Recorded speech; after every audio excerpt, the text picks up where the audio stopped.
Let's check out this live performance of Absolutio Absoluta Absolutissime, which is Latin, parting of light and shadow.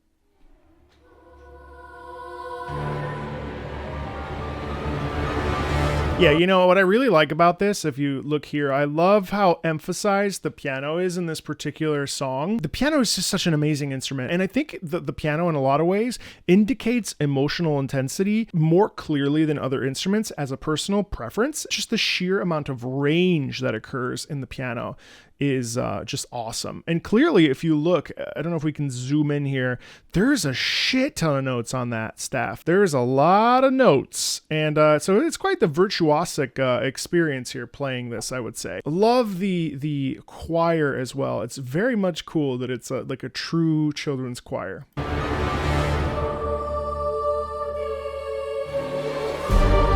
Also,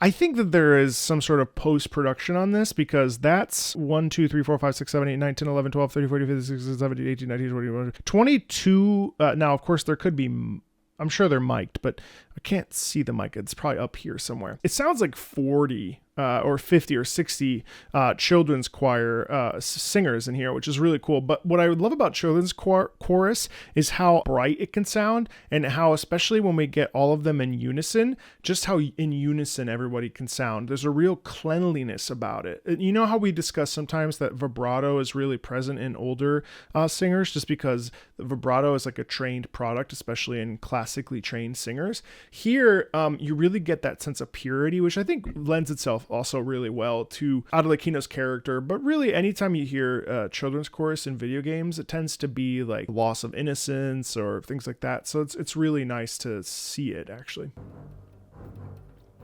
Yeah, nice tremolo on the strings. Lower notes there on the piano, right here. Nice swell in that tension, creepy strings. The soprano's in the back.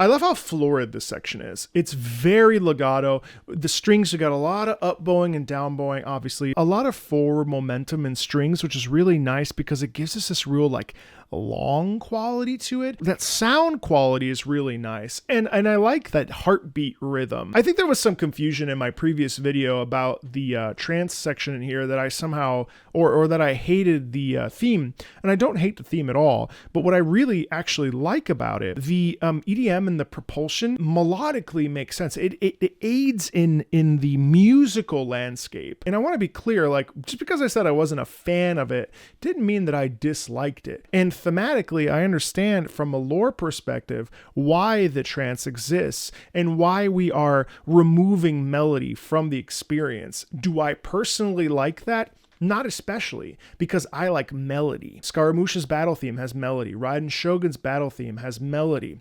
Those are pieces that use EDM in a really smart way because it doesn't disrupt the experience. Now, understandably, disrupting a musical experience based on a circumstance in a game or in a contextual experience, by all means. But as a listener, I'm not into that. If I'm listening to this because I want to listen to it from a musical perspective, without any like game connection to it, that's where I'm coming from, because that's also really important, because we have to look at the nuance of what's happening musically regardless of context. Context is king, context is everything. However, it's also really important for us to be musically literate and understand and learn about music away from the game, so that we can also make our own assessments about what it means to us to feel the music. And personally, the trance is too much of a arm chop moment rather than a moment that enhances the melodic experience, because that's what I'm looking for as a listener. If you like that, by all means, you don't have to agree with me.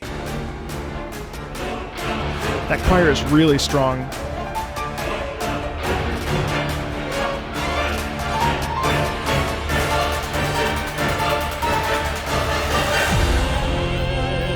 And it's a mezzo, it's a contralto. They label the singer as a mezzo-soprano, but those low notes are really contralto notes. I wish I could play you examples, but YouTube is really uncopyright friendly when it comes to sharing vocals and opera performances. It really sucks. That's my range. She is singing in my range. Now, mezzos can do that too, but when we're talking about the distinction between contralto and mezzo, there is a sound quality there that's different in terms of sound, timbre, and color of the sound, right? So like a contralto is going to have a much richer sound quality. She could actually be a mezzo soprano, because I have some friends that sing quite low and are able to sing like tenors and still have that really nice sound cover to their voice. There's almost a masculine quality to it, but there are distinctions. We have to understand that singing, we have to look at it from the Fach system, which is a German word for categorization, basically. Every voice type is not just the thing you think. So it's not just alto or mezzo. So for mezzo Fachs, you have the lyric mezzo, which would sing Dorabella and Così fan tutte. Then you have the coloratura mezzo that is more flexible and has a little bit of a upper range, as well as just a little bit more fluid capacity with the voice, and that would be Rosina and Barbara of Seville.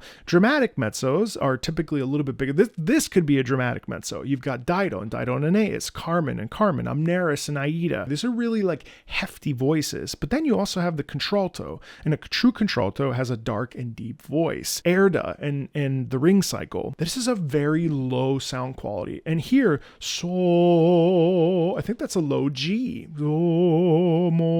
That's low. The point is that's low. So whether it's a mezzo or contralto, it doesn't matter. It's a mezzo soprano, but it could be a contralto.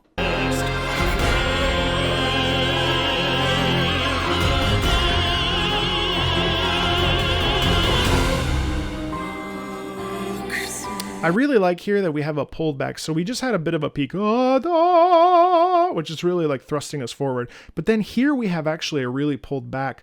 It's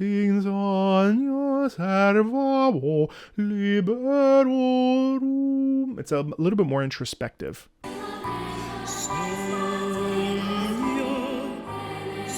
So obviously we have the representation of the Father here.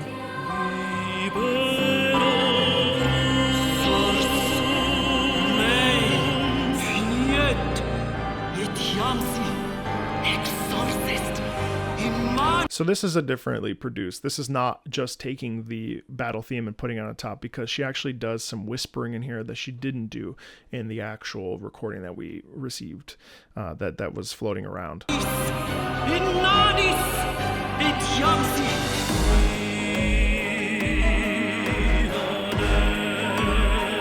I love this piano movement here.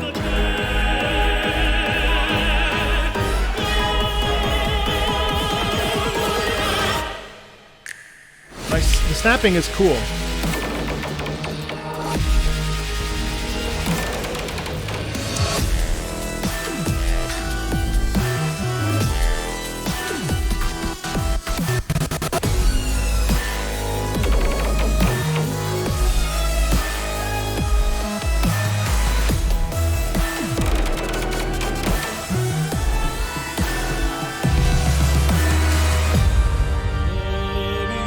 I just don't like that. It's okay. It's okay if you do. I am not challenging your appreciation for the theme. I'm not saying you are dumb for liking this. I'm not saying it's bad. I'm not saying anything of the sort. What I'm saying is that I don't enjoy that. I would prefer a continuation of a melody that would then carry that music over top. I actually don't even mind the instrumentation. I don't mind the trap. I don't mind the springboarding of the spider web. I don't care. That's fine. It just doesn't do anything for me. It just feels like we have the first section and then we have a stop. I understand that it's very easy to be like, well, Yu Peng Chen is gone, so that the quality's gone down. I've never said that. I don't think that. It's okay that this exists the way it is.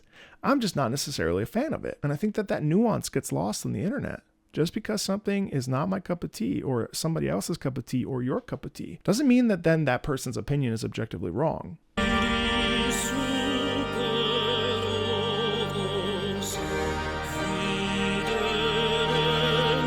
I love the low brass here too. It's cool. This moment is very nice.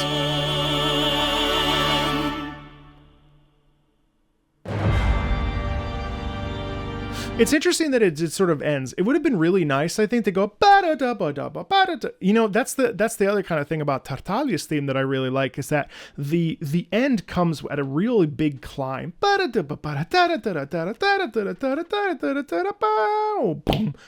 It has a real like climax. Here it's kind of like, and we're done. It's not deflating, but it's just like it's just like stand and show. In singing, we have this phrase park and bark, where you stand on the stage and you just sing. So there's not a lot of characterization that is involved. And in a lot of ways, this piece feels like a park and bark, where you're just like standing and presenting.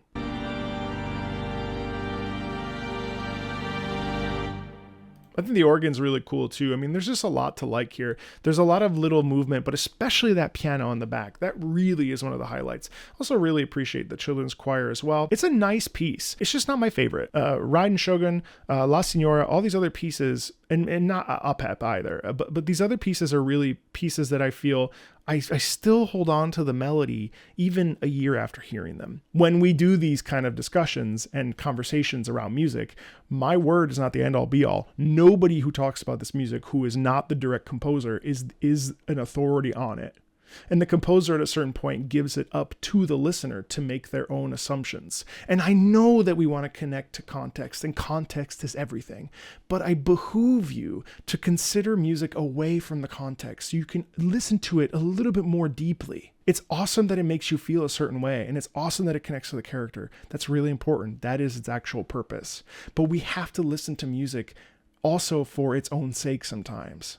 That's really important to do. I don't mean to preach. I just want you to hear where I was coming from. Really nice. Glad I watched this.